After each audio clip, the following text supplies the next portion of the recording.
స్వతంత్ర భారతదేశంలో అన్ని రాజకీయ పార్టీలు కూడా బీసీలకు మోసం చేస్తూనే ఉన్నాయి. కానీ ఆర్ కృష్ణ గారి నేతృత్వంలోని జాతీయ బీసీ సంక్షేమ సంఘం కొన్ని సంవత్సరాలుగా పోరాట ఫలితంగా ఈ మధ్య కాలంలోనే జాతీయ కాంగ్రెస్ పార్టీ స్పష్టమైన బీసీ విధానంతో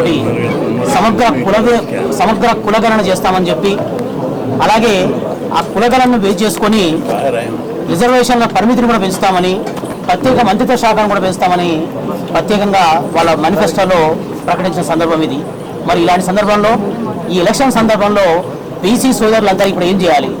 గత 10 సంవత్సరాలుగా అధికారంలో ఉన్న బీజేపీ సమగ్ర కులగణన చట్టం చేయమని ఎన్ని వేదికల ద్వారా ఎన్ని వేల ఉద్యమాల ద్వారా కూడా ఎంత ఒత్తిడి తీసుకొచ్చినా మేము క్లియర్గా చెయ్యమని చెప్పేసి సుప్రీంకోర్టు సాక్షిగా వాళ్ళ పార్టీ విధానాన్ని చెప్పడం జరిగింది. అలాగే బీసీ మంత్రిత్వ శాఖ భారతదేశంలో ఉన్న అన్నిటికీ శాఖలు ఉన్నాయి, మహిళా శాఖలు ఉన్నాయి, అడవి శాఖలు ఉన్నాయి, కానీ బీసీలకు మంత్రిత్వ శాఖ లేదు.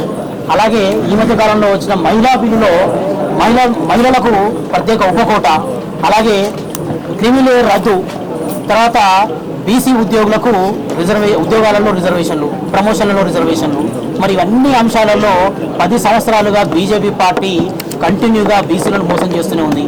మరి ఇలాంటి నేపథ్యంలో జాతీయ బీసీ కాంగ్రెస్ పార్టీ క్లియర్గా బీసీల వెనుక ఉంటామని చెప్పేసి, బీసీలకు అండగా ఉంటామని చెప్పేసి సమగ్ర కులగణన చట్టం అధికారంలోకి వచ్చిన వెంటనే మొట్టమొదటి సంతకం సమగ్ర కులగణన చట్టం మీద చేసి దాన్ని బేస్ చేసుకొని రిజర్వేషన్ కూడా పెంచుతామని చెప్పింది. కాబట్టి ఇన్ని సంవత్సరాల పోరాట ఫలితంగా ఏ పార్టీలు అయితే బీసీల అడుగుజాడల్లో, బీసీల ఆకాంక్షల మేరకు, బీసీల డిమాండ్ల మేరకు ఎవరైతే వస్తున్నారో, ఏ పార్టీ అయితే అంగీకరించిందో ఆ పార్టీ వైపుగా వెళ్ళాలని బీసీ సోదరులందరికీ కూడా ఈ వేదిక ద్వారా విజ్ఞప్తి చేస్తున్నాం. వారి మేనిఫెస్టోలోనూ మరియు తెలంగాణ ఇక్కడ వాళ్ళ పర్యటనలో కూడా అధికారంలోకి వచ్చిన వెంటనే సమగ్ర కులగణన చట్టం చేస్తామని చెప్పేసి చెప్పడం జరిగింది.